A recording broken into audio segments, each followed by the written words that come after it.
안녕하십니까. 수길쌤 길정균입니다. 파이썬 독학 8일차 하고 있고요. 오늘은 함수 정의와 호출하는 거에 대해서 좀 심화적인 내용을 좀 정리를 하려고 해요. 어, 이제 공부는 계속하고 있지만 제가 이거 올리는 시간을 만들어내기가 좀 힘들어서 그래서 조금 늦어지고는 있는데 최대한 열심히 올려보도록 하겠습니다. 어찌됐든 오늘 8일차는요.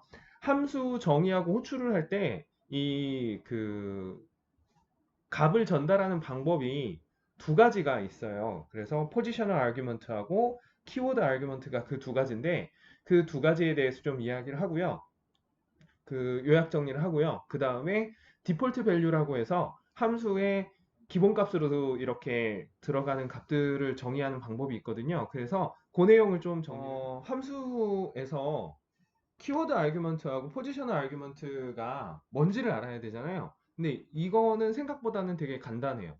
제가 함수를 하나를 정의를 해볼게요. f에 x, y 이렇게 정의를 하고요. 리턴 값으로는 x에서 y를 빼서 리턴 하세요. 이렇게 함수를 만들었다고 해볼게요. 함수의 포지셔널 아규먼트 하고요. 키워드 아규먼트는 함수를 사용하는 사람 입장에서 정의한 거예요. 그러니까 함수를 호출할 때 예를 들어서 f에 4,1 이렇게 하면 뭐 위에 함수가 간단하니까 4에서 1 빼서 3이 나오겠죠. 그런데 f에 1,4를 하면은요. 당연히 x에 1이 들어가고 y에 4가 들어갔으니까 마이너스 3이 나올 거예요. 그런데 지금 우리가 사용한 요 방법이 바로 포지셔널 아규먼트예요. 그래서 위치를 봐가지고 함수에 그 값을 전달하는 거예요. 제가 함수를 정의할 때 보면 여기 위에 보시면 함수 정의할 때 x가 앞에 거, y가 뒤에 거잖아요. 그래서 함수를 사용하는 입장에서도 앞에다 넣으면 x, 뒤에다 넣으면 y 이렇게 된 거예요. 자, 그런데 튜토리얼에 나와 있는 말을 좀 인용을 하자면 저 받아들이는 아규먼트에 특정한 의미가 있는 이름을 사용했다라고 하면 그러면은 이제 키워드 아규먼트가 오류나 이런 거를 방지하는데 더 좋을 수 있다 이렇게 얘기를 하더라고요. 그래서 키워드 아규먼트는 어떻게 쓰는 거냐면요. 그냥 저 함수를 그대로 쓰는 거예요. 여기에 대신에 x는 4, y는 1이라고 변수 이름을 여기다가 써주는 거예요. 그러면 호출하면 당연히 3 나오겠죠. 그런데 키워드 아규먼트를 사용하시게 되면 순서가 상관이 없어요. 그래서 f 해놓고 y를 먼저 넣고 x를 4 이렇게 집어넣어도 당연히 호출이 됩니다. 자, 그리고요. 키워드 아규먼트하고 포지셔널 아규먼트를 지금 제가 함수 하나 가지고 둘 다 써봤잖아요. 여기서 이 약간의 제약 조건이 있어요. 어떤 제약 조건이냐면요. 포지셔널 아규먼트를 사용하다가 키워드 아규먼트를 사용하는 건 상관이 없는데 키워드 아규먼트 방법을 사용하다가 포지셔널 아규먼트를 사용하려고 하면 오류가 발생을 해요. 자, 예를 들면 f에 제가 예를 들어서 여기다가 3, y는 1 이렇게 집어넣어 볼게요. 이렇게 하면 포지셔널 아규먼트 입장에서도 앞에 있는 x에 3이 들어갔고요. 뒤에 있는 y에는 키워드 아규먼트를 1을 집어넣은 거잖아요. 그래서 이렇게 하면 호출이 정상적으로 되거든요. 자, 그런데 만약에 f 이렇게 해놓고요. y는 1이라고 먼저 써놓고 여기다가 3을 이렇게 넣어버릴게요. 그러면 여기서는 충돌이 발생을 한 거죠. 왜냐하면 사실 포지셔널로 봤을 때에는 뒷자리가 3인데 비어있는 문자로 봤을 때는 x가 비어있으니까 3이 x에 들어갈 것 같잖아요. 그런데 이렇게 하면 문법 에러가 발생을 해요. 그래서 포지셔널 아규먼트하고 이 키워드 아규먼트를 이렇게 섞어서 사용을 하려면 반드시 포지셔널 아규먼트는 그 위치를 지켜주셔야 되고요. 그리고 키워드 아규먼트하고 포지셔널 아규먼트를 이렇게 동시에 사용할 때에는 포지셔널 아규먼트가 이 키워드 아규먼트 뒤에 나왔다는 이유만으로도 이렇게 문법 오류가 발생을 합니다. 그래서 요거는 파이썬에서 함수를 사용하는 사람이 오류를 발생시키지 않게 하려고 일부러 이렇게 만들어 놓은 거라고 거기에 튜토리얼에 써 있어요. 자, 그래서 요게 포지셔널 아규먼트와 키워드 아규먼트의 사용 방법이었습니다. 그래서 키워드 아규먼트하고 포지셔널 아규먼트를 사용해서 이 함수를 호출하는 거랬잖아요. 근데 이제 함수를 만드는 사람 입장에서 이거를 약간 강제할 수 있어요. 그 강제할 수 있는 방법이 슬래시하고 애스터리스크예요. 그러니까 별표. 그래서 일단은요. 사용자가 키워드 아규먼트를 사용하지 못하게, 그러니까 포지셔널 아규먼트로만 사용하게 할 수 있는 방법은요. 슬래시거든요. 어떻게 하시면 되냐면 함수를 제가 요번에는요. x, y 하고요. 컴마를 찍어주고 요 뒤에다가 슬래시를 붙여볼게요. 자, 요 상태로 return x-y 제가 요렇게 한번 해볼게요. 자, 요렇게 해놓았을 때 보면 함수로 호출을 제가 4,5라고 이렇게 해볼게요. 그러면 분명히 뺐으니까 마이너스 1이 나와요. 그런데 아까 처음에 했던 것처럼 f의 x는 4, y는 5 이렇게 해볼게요. 이렇게 하면 문법 오류가 발생을 합니다. 그래서 지금 여기 보시면은요. 포지셔널 온리 아규먼트로 지정을 해놓고 왜 키워드 아규먼트를 썼냐라고 따지죠. 오류 메시지가. 그래서 슬래시가 뒤에 붙어 있으면 그 앞에 있는 이 인자들은 포지셔널로만 사용을 할 수 있고요. 자, 그러면 이번에는 F2를 만들어 볼게요. 이번에는 키워드 아규먼트로만 사용하게 만들 건데요. 이때에는 앞에다 붙여주셔야 돼요. 별표를 앞에다가 붙여주고 x, y 이렇게 해주신 다음에 return x 빼기 y 이렇게 함수를 만들어 볼게요. 그러면 이번에는요. 여기다가 4,5라고 이렇게 타이핑을 해서 엔터를 치시면 바로 오류가 나요. 그래서 여기 밑에도 보면은 이 함수의 키워드 아규먼트를 써야 되는데 왜 포지셔널 아규먼트를 썼냐 이런 의미로 이게 오류가 등장하는 건데요. F2를 제가 x는 4, y는 5라고 이렇게 한번 집어넣어 볼게요. 이러면 정상적으로 이렇게 작동을 합니다. 그래서 슬래시를 뒤에 붙이면 이제 포지셔널로만 쓸 수 있고요. 이 에스터리스크를 먼저 붙이고서 인자들을 선언을 해버리면 키워드 아규먼트로만 사용을 할 수 있고요. 그리고 제가 처음에 사용했던 것처럼 아무것도 안 붙여놓으면 키워드로도 써도 되고 포지셔널로도 써도 돼요. 그리고 얘네들을 섞어서 사용할 수도 있는데요. 섞어서 쓸 때는 순서를 좀 지켜주셔야 돼요. 그래서 F3을 한번 다시 정의를 해볼게요. F3이라는 함수는요. 앞에는 이 포지셔널로만 써야 돼요. 그래서 A, B하고 슬래시를 찍어주고요. 그 다음에 가운데 있는 녀석들은 H하고 I는 네, 아무렇게나 써도 돼요. 포지셔널로 써도 되고 아니면 키워드로 써도 되고 그런 다음에 에스터리스크를 붙여주고서 X 이렇게 Y 이렇게 해볼게요.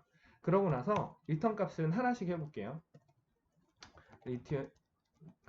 그냥 여기선 인쇄를 하도록 할게요. 프린트 A 빼기 B 프린트 H 빼기 I 프린트 X 빼기 Y 자 이렇게 함수를 정의했다고 한번 해볼게요. 그러면 이 상태에서 F3 이렇게 하고서요.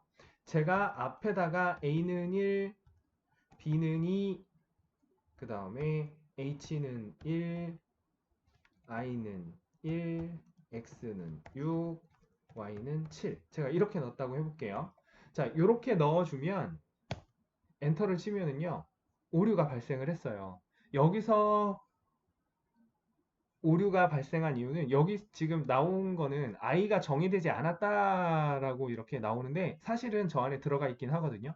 근데 어떤 문제가 발생을 한 거냐면 앞에 있는 포지셔널로만 써야 되는 애들한테 키워드가 들어가서 그래요. 그래서 오류하고는 상관없이 제가 F3 이렇게 해놓고 1,2, 1,2, H는 1, I는 1, X는 6, Y는 7 이렇게 해볼게요. 그러면 이렇게 정상적으로 실행이 되신 걸 볼 수 있고요. 그리고요 여기서 중요한 게 이 앞에 있는 A, B는 무조건 포지셔널이고요. 요 에스터리스크 뒤에 있는 XY는 무조건 키워드거든요. 그런데 가운데 요거 HI는 섞어서 써도 돼요. 그래서 F3을 호출을 하는데 F3 이렇게 해놓고 1,2 그 다음에 H 자리에 1 넣어주고 I는 1 그리고 X는 6 Y는 7 이렇게 해볼게요. 이렇게 해도 네, 똑같이 실행이 돼요. 왜냐하면 저 슬래시와 에스터리스크 사이에 있는 h하고 i는 포지셔널로 써도 되고 아니면 키워드 아규먼트로 사용할 수도 있는 부분이기 때문에 그래서 이거를 여러 개를 이렇게 혼용해서 사용하실 수 있습니다. 이번에는요. 함수를 선언할 때 기본값, 그러니까 디폴트 값을 넣는 거에 대해서 볼 건데요. 이것도 항상 이 기본적인 문법이 좀 있어서 그 부분만 신경을 잘 써주시면 돼요. 일단 디폴트 값을 한번 넣어볼게요. 자, 비교를 하기 위해서 f1이라는 함수에 x, y 이렇게 해놓고요. 아까 만들었던 대로 return x 빼기 y 이렇게만 해볼게요. 이 상태에서 제가 f1을 실행을 아무것도 넣지 않은 상태에서 호출을 하게 되면 당연히 오류가 나요. 값이 들어와야 되는 값이 있는데 안 들어왔으니까. 자, 그런데 제가 F2를 요번에 x는 10, y는 7 이렇게 집어넣고 똑같은 함수를 x-y를 리턴하는 함수를 만들어 볼게요. 이렇게 해놓으면요. 지금 여기 보시면은 요 자리 보이시죠? 요 자리 제가 마우스로 드래그한 자리 여기가 x는 10, y는 7 이렇게 변수에다가 리터럴을 할당하는 것처럼 했잖아요. 요게 디폴트 값을 지정하는 거예요. 이렇게 지정을 해놓으면 f의 2를 아무것도 넣지 않은 상태로 실행을 하게 되면은요. 이제 x는 10, y는 7 이렇게 해서 호출이 돼서 3이 출력이 됐잖아요. 이 상태에서 이제 이럴 수도 있잖아요. 아, 나 x는 10이 아니라 x에는 다른 숫자를 넣고 싶어. 그러면은 f2에다가 예를 들어서 제가 5를 집어넣어 볼게요. 이렇게 하면 아까 앞에서 공부한 것처럼 지금 제가 입력한 아규먼트의 호출 방법은 포지셔널이죠. 포지셔널인 경우에는 디폴트 값이 있을 때 포지셔널을 사용하면 당연히 앞에 거부터 들어갑니다. 그래서 이렇게 하면 x만 5로 바뀌어서 마이너스 2가 되고요. 뭐 그러면 나 y도 바꾸고 싶어. y도 다른 값. 그래서 5,1 이렇게 하면 당연히 x 자리에 5, y 자리에 1이 들어가는 거고요. 이렇게요. 그 다음에 만약에 그러면 y만 바꾸고 싶으면 어떻게 해야 될까? 이 경우에는 키워드 아규먼트를 사용하시면 돼요. 그래서 f2에다가 y는 5 이렇게 넣어주시면 이렇게 y 값만 디폴트 값이 아닌 다른 값으로 입력하실 수가 있고요. 지금 여기 보시면은 그 제가 x도 디폴트 값, y도 디폴트 값 했잖아요. 그런데 함수를 만들면서 하나만 디폴트 값으로 정의하고 싶을 때도 있잖아요. 꼭 그렇게 해야 될 필요가 있을 때도 있고. 그래서 요번에는 f3이라는 함수를 정의할 건데요. 잘 보세요. 제가 일부러 오류 나게 만들 거니까. x는 6이라고 디폴트 값을 주고요. 그 다음에 y는 디폴트 값을 안 주고 이렇게 함수를 만들어 보려고 해볼게요. 그러고서 return 하고서 x-y 이렇게 해볼게요. 그러면 바로 문법 오류가 나요. 키워드 아규먼트하고 포지셔널 아규먼트를 사용했었던 거하고 똑같이 디폴트 값이 있는 애들은 다 뒤로 빠지고요. 디폴트 값이 없는 애들이 전부 다 앞으로 가야 돼요. 그래서 방금 보신 것처럼 디폴트 값이 x는 있는데 그 뒤에 디폴트 값이 없는 애를 선언해 버리면 요거는 바로 이렇게 문법 오류가 나서 함수가 만들어지질 않고요. f3을 x는 디폴트 값을 주지 않고 y는 7이라고 이렇게 디폴트 값을 준 상태에서 똑같이 만들어 보면